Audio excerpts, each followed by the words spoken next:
Oke, assalamualaikum warahmatullahi wabarakatuh. Selamat pagi semuanya.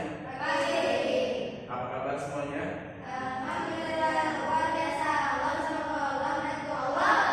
Alhamdulillah. Nah, sekarang kita akan bahas tentang AI. Ada tahu nggak AI itu? Selain itu, selain Google Twitter, apa itu AI?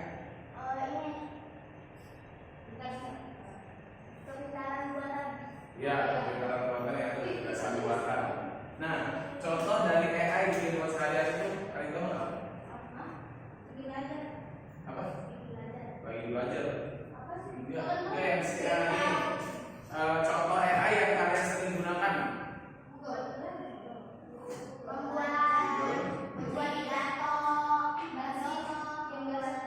Iya, yang bisa dipakai ini ya, itu salah satu contoh ya. Kemudian ada lagi apa? Ya, tuh. Nah, sebenarnya banyak sekarang itu karena ini di zaman sekarang ini lebih ke kita menggunakan AI ya, bukan membuat AI lagi. Nah, sebenarnya jadi masalah itu bagaimana cara membuat prompt yang baik dan benar. Kayak itu prompt apa? Prompt, ada yang tahu prompt? Prompt itu adalah perintah. Jadi gini, kalau kalian misalnya mau nyuruh AI membuatkan sesuatu, pasti ada perintah kan? Kayak tolong buatkan saya ini. Nah, sekarang jadi masalahnya itu kalau kita nggak detail, AI itu nggak akan bisa membuat seperti apa yang kita inginkan. Mungkin ada yang agak keang, kemudian ada yang lonjong, sedang kita punya kotak. Nah, jadi nanti kita bahas juga tentang prompt itu ya. Kemudian kita next. Nah, konten itu kalian jangan berpikir konten cuma kayak TikTok gitu loh, kayak konten yang joget-joget gitu, atau yang lagi viral itu beda ya. Jadi konten ini sebenarnya cakupannya luas, bukan cuma itu aja. Nah, nomor satu yang kita bahas adalah AI telah tiba. Kalian tahu nggak kalau misalnya Google Assistant itu yang kalian ngomong kalau di cari itu juga sama AI juga. Yang lebih enak itu nanti kalian pakai Google, itu semuanya udah ada dari mulai kalian AI apa ini ada yang cross yang flash. Kalau kalian mau bikin suatu produk itu bisa juga, misalnya kalian mau usaha nih bikin produk apa, nanti kalian suruh situ untuk membuatkan sebuah ide produk juga untuk pemasarannya bagaimana, itu semuanya bisa. Kemudian nomor 2, apa itu berpikir komputasional? Nah ini kita bahas ya. 3, hubungan berpikir komputasional dengan AI. Apa itu literasi media digital? Kemitraan. Yang 4, berpikir komputasional dan literasi. Nomor 6, penerapan di kelas contoh nyata. Nah ini saya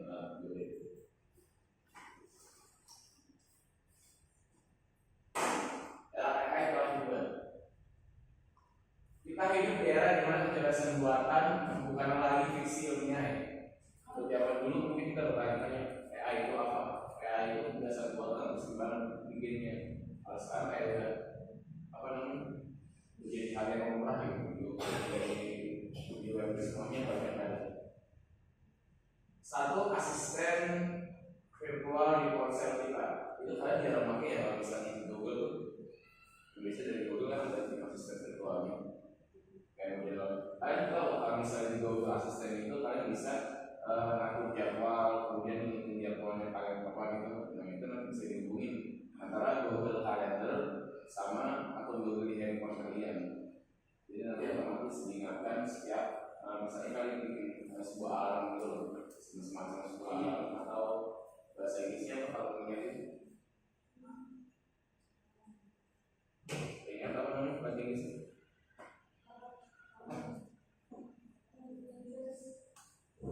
Not tahu sih.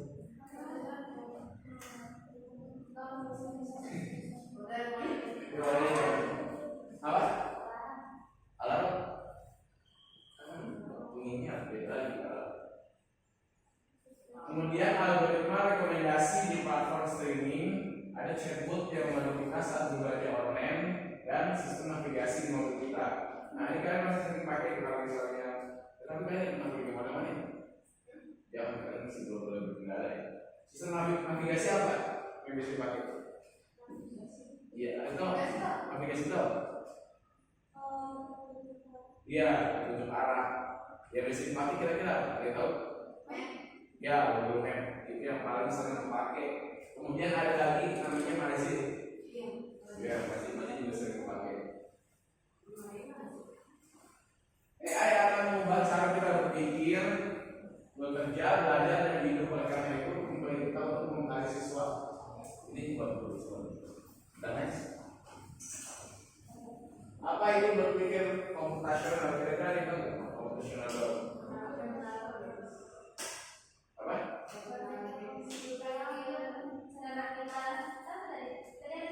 Berpikir secara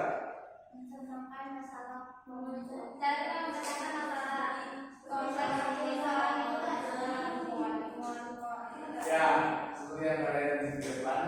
Berpikir komputasional adalah saat kita mengerjakan masalah kompleks seperti seorang ilmuwan komputer. Ini bukan tentang menjadi seorang programmer, melainkan tentang menggunakan logika dan strategi untuk menemukan solusi. Kemudian ini ada 4 pilarnya.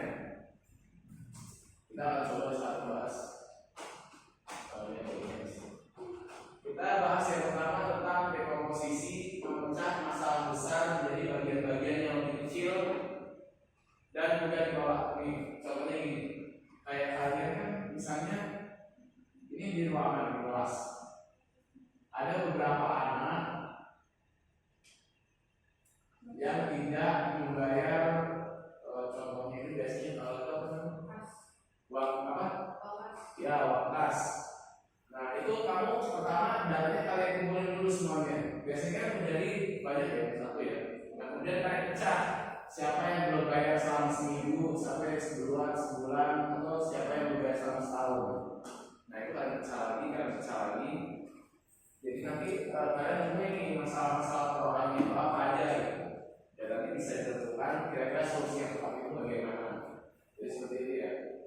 Kemudian pengenalan pola, mengidentifikasi pola tren atau kesamaan dalam masalah. Nah seperti tadi, misalnya nih, yang di dalam yang mudah bayaran seminggu, itu kalian nanya kira-kira masalahnya apa? Oh nggak bisa bayar, tapi yang sebulan, tapi yang setahun, kan itu sama kan? Kemudian mengidentifikasi pola tren atau kesamaan dalam masalah. Jadi masalahnya tadi ada yang nggak bayar setahun. Nah ini kenapa nih? Kenapa dia nggak bayar setahun? Apa uangnya dikorupsi sama dia? Bagaimana? Kemudian transaksi mengabaikan detail yang tidak relevan dan fokus pada informasi yang penting. Untuk abstraksi ini, gini ya, datanya itu misalnya ada detail yang tidak jelas itu. Kayak udah dalam seminggu ini, dalam seminggu kamu nih ngebayar males, karena itu detailnya nggak jelas. Karena ini sebuah kewajiban dia yang tanggung jawab dia, jadi dia harus bayar, tapi tidak males. Nah itu semacam informasi atau yang tidak penting ya, jadi dilupakan aja. Kemudian algoritma menyusun serangkaian langkah atau instruksi yang jelas untuk memecahkan masalah. Nah ini fokus algoritma itu gini. Kalian pernah masak mie?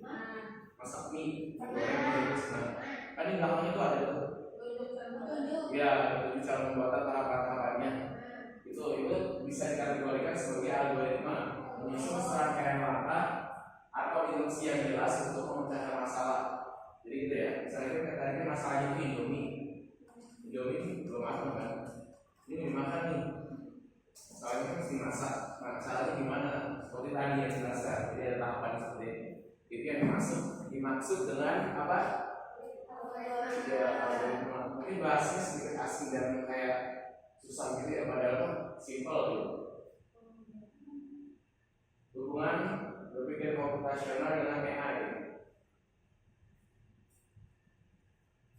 Nah, lihat di sini para pengembang menggunakan dekomposisi untuk memecahkan masalah besar menjadi kode yang bisa dikerjakan. Dalam artian penggunaan bahasa pemrograman. Nomor 2, mereka mencari pola dalam data untuk melatih algoritma AI. Jadi perhatikan,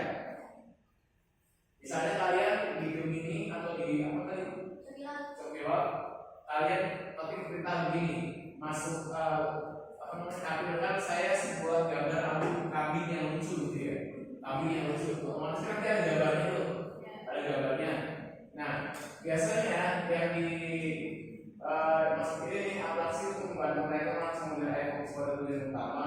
Kemudian yang kedua ini mereka mencari pola dalam data untuk melatih algoritma. Gini, jadi data ini yang satu tadi dia itu memasukkan gambar kambing sesuai dengan perintah yang kalian masukkan tadi. Jadi AI itu kenapa dia bisa memprediksi cuma dengan tulisan gitu kan? Kenapa bisa tulis kemudian keluar benar-benar gambarnya? Karena itu di tulisannya itu, di programnya itu, jadi dimasukkan banyak gambar yang sesuai dengan rincian atau tulisan yang kalian buat. Jadi bukan cuma satu gambar aja. Kalau AI itu sebuah sistem nih ya, sebuah sistem kan yang bikin manusia. Nah data-datanya masuk manusia. Nah itu kalau misalnya kamu misalnya tadi promnya ya, atau perintahnya kalian bikin tolong tampilkan gambar kambing yang lucu. Nah itu gambar kambingnya nanti muncul semua tuh, banyak pilihannya. Nah kalian bisa deskripsikan lagi kira-kira kambingnya kayak gimana, yang warna apa gitu. Apa? Iya, yang bikin manusia. AI ini yang bikin manusia. Jadi kenapa AI pinter? Karena semua program atau datanya ini yang input semuanya manusia. Cuman memang ada ketakutan yang seperti film Terminator tuh. Film Terminator ada yang tahu? Yang robot itu loh. Jadi dia itu datang dari masa depan dengan AI, tapi dia itu bisa keluar dari perintah manusia. Dalam artian dia itu ngapain aja bebas. Kayak nggak ada tahanan. Jadi dia bisa mengendalikan nuklir, bisa mengendalikan bom, bisa mengendalikan mengendalikan pesawat terbang atau apa gitu. Jadi gini, itu baik ditakutin karena AI itu di programnya untuk berkembang dengan data yang udah ada nih, data yang ada dikembangin lagi sama dia, data yang ada dikembangin lagi sama dia gitu. Jadi takutnya suatu saat nanti yaitu tadi AI itu di luar dari manusia sampai dengan dia bisa akses bom nuklir, bisa serangan negara, tapi yang dari sebenarnya AI itu mas sekarang masih menjadi perdebatan yang sengit ya antara pengembang itu.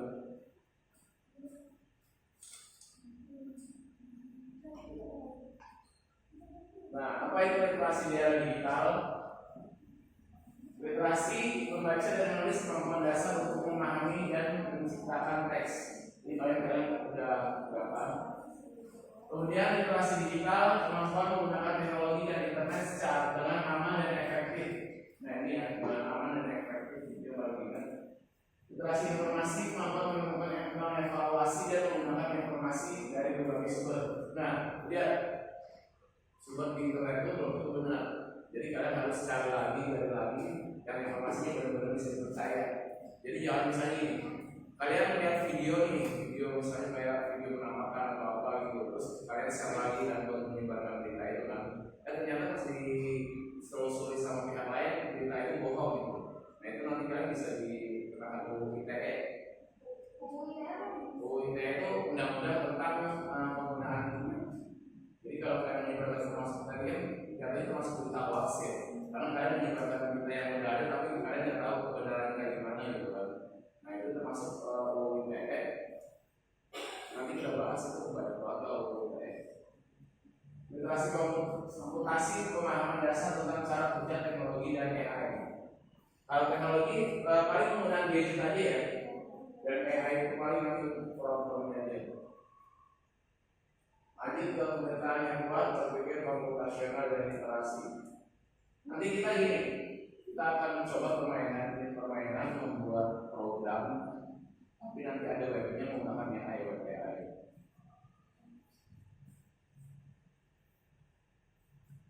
Berpikir komputasional meningkatkan literasi ketika siswa menerapkan teknologi itu. Next, menerapkan contoh nyata bagaimana kita bisa menghubungkan keduanya dalam keadaan sehari-hari.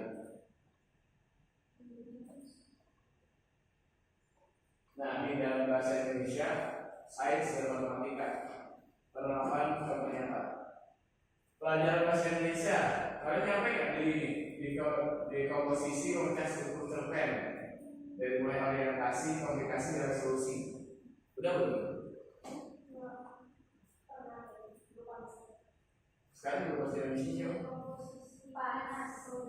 Oh, bahasa cerpen. Iya, di komposisi yang memecah struktur cerpen itu dari orientasi apa? Right. Kemudian pengenalan pola, mengidentifikasi pola bahasa atau gaya penulisan. Pernah? Enggak, belum. Algoritmanya menulis urut langkah-langkah untuk membuat ringkasan. Kalian pernah diajarin dalam membuat ringkasan urutan langkah-langkahnya? Nah, kita coba ke yang matematika. Algoritma matematika membuat langkah-langkah sistematis untuk menyelesaikan soal yang ada. Misalnya rumus kayak rumus lingkaran itu apa? Rumus lingkaran P kali ya 3,14 ya. Bisa 2,14 sama 22,7. Nah, jadi seperti itu ya algoritma itu. Jadi kalian jangan pusing saat menggunakan algoritma. Nah, itu dulu. Nah, ini pertanyaannya, mengapa ini penting untuk masa depan? Mengapa AI itu penting untuk masa depan? Penting karena di masa depan itu bakalan menggunakan konstitusi. Iya, benar. Iya. Jadi sekarang itu kan banyak kayak pabrik-pabrik atau perusahaan-perusahaan yang menggunakan AI. Jadi sebenarnya kasihan juga sumber daya manusianya yang terganti oleh AI. Tapi mau gimana lagi kan? Perkembangan zaman itu kayak mau kita untuk terus maju, jadi yang stuck ya pasti ketinggalan.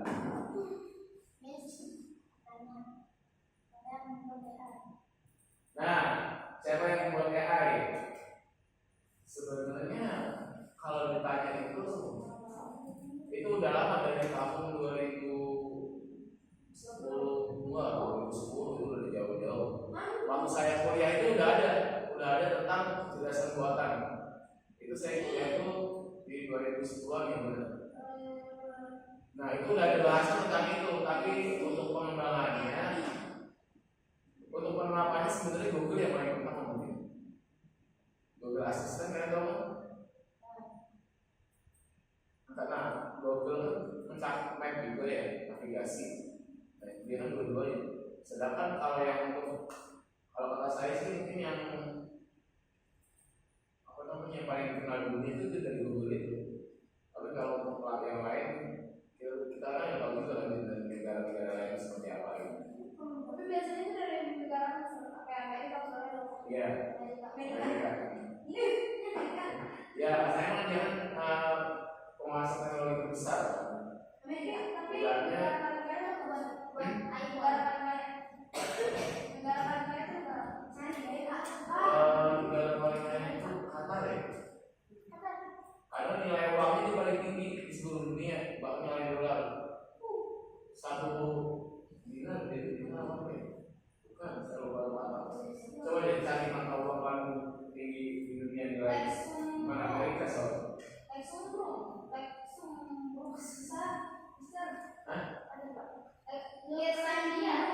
Irlandia, Swiss, Singapura, Qatar. Oh, Qatar yang 3 ya? Qatar paling mahal juga. Oh, berarti berubah lagi ya? Iya, Qatar 50. Indonesia kan Indonesia? Negara katanya Indonesia negara nomor 1 yang harus tertentu. Benar. Oh? Ada dulu apa?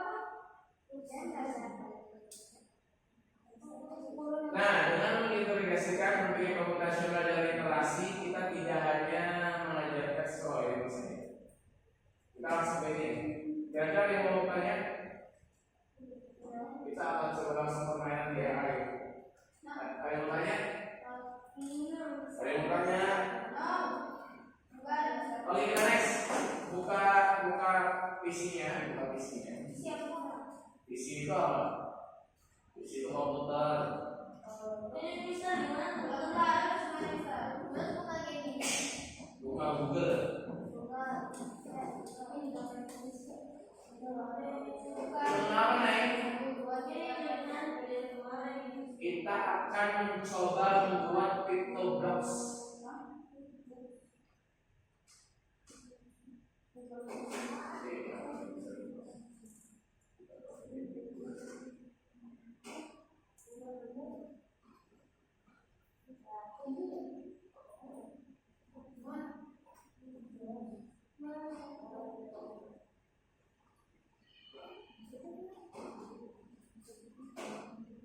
Kita coba buat pictoblocks.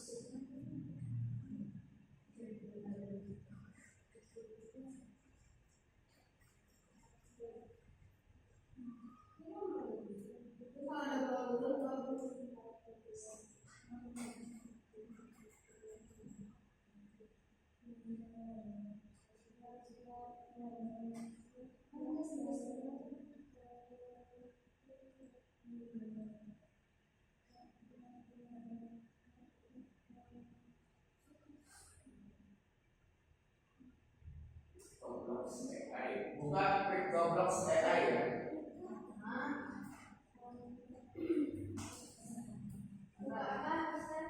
Pictoblocks AI.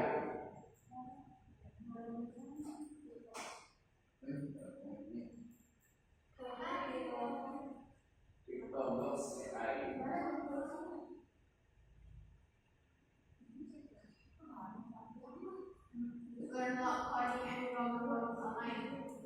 Iya. Nih, get atau blocks cek picture blocks. Gimana bisa? Usulnya gimana? Apa lagi tuh? Kalau udah loading gimana? Iya, mulai loading itu juga loading.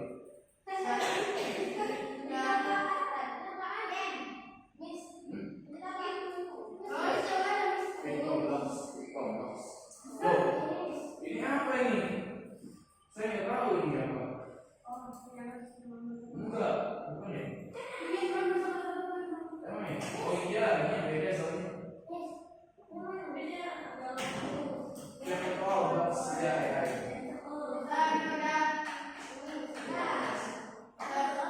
Saya belum ya. Iya lagi loh. Saya nyampe sih.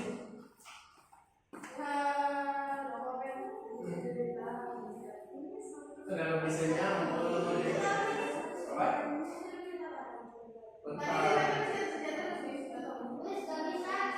Nggak bisa.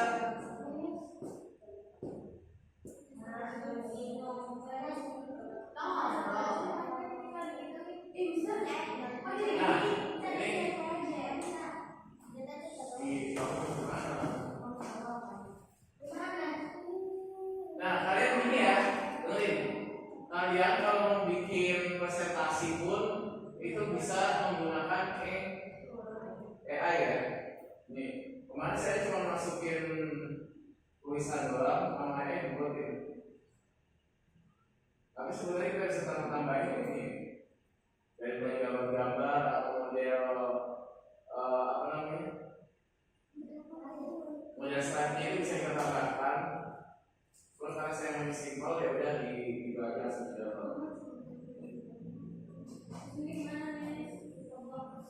Tuh, bisa nyambung.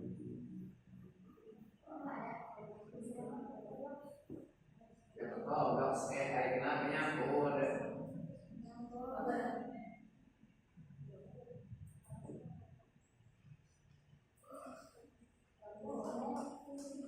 Nah, di sini juga ada juga nih tentang algoritmik and digital content literasi communication. Kalian tahu network LM? Ini di network LM ini kan kalian bisa masukin. Oh iya, sebelumnya saya jelasin dulu nih. Kalau kalian cari sebuah pertanyaan tentang sebuah pembelajaran, misalnya nih kalian kan ada buku paket. Kalian ada buku paket, tapi kalian nanya di AI. Nah, di AI itu jawabannya umum kan, karena ngambilnya bukan dari paket ini, buku paket ini. Sedangkan kali ini netbook apa tadi? Netbook LM dari Google. Ya, ya. Di sini kita bisa memasukkan materinya. Misalnya buku ini kita masukkan ke dalam sini.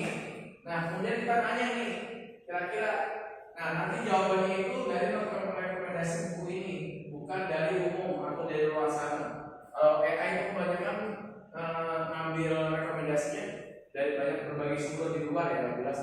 Nah, kalau misalnya yang ini, kalian masukkan modulnya aja, kemudian kalian tanya apa aja yang di sini nih. Kalian tanyakan misalnya nih, yang di dalam pertanyaan di dalam modul ini, nanti otomatis dia menjawab sesuai dengan apa yang ada di modul ini. Jadi nggak nyarinya nggak keluar-keluar. Jadi sesuai dengan yang di buku gitu ya. Beda sama AI yang di luar. Kalau AI yang di luar tuh jawabannya global atau umum, ambilnya di mana aja.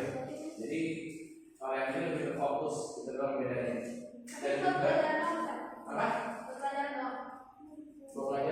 Buat pelajaran. Iya, pelajaran aja ini. Nah lihat di sini. Di sini juga ada tentang aplikasi audio, peta pikiran dan laporan. Aplikasi video juga ada kalau mau bikin. Jadi misalnya nih, saya mau nanya apa itu AI? Ini dari sumber sini ya, bukan dari luar ya. Sumbernya udah kita masukin sini. Saya dapat dari pelatihan bukan dari Bekasi. Jadi saya masukin, nanti kita masukin sini. Nah, ya berdasarkan sumber yang diberikan dalam artian sumbernya ini nih. 1, 2, 3 modul 4 sampai 5 ini, 1 sampai 5. Bukan dari luar ini.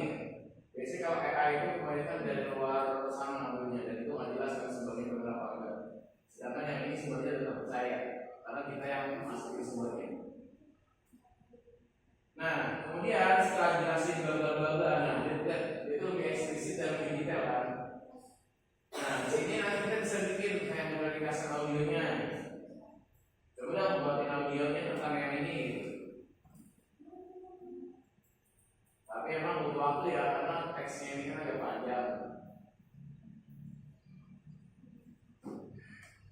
Si mana udah coba-coba aja kita buat pengumuman saran-saran. Ya saya. Oh, kita pakai blogs ya. Masih ada yang blogs ada yang blogs nih. Oh ya, kita bikin blogsnya aja. Ya, saya sedang membuat ada ringkasan audio, ringkasan video, peta pikiran, dan laporan.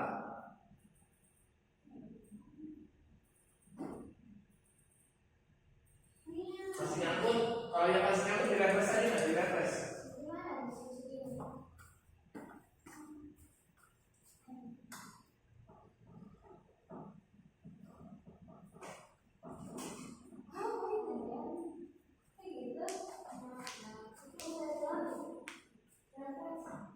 Itu di-refresh aja kita blogsnya. Coba yang di-refresh.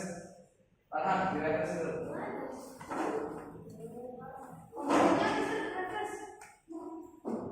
Hmm?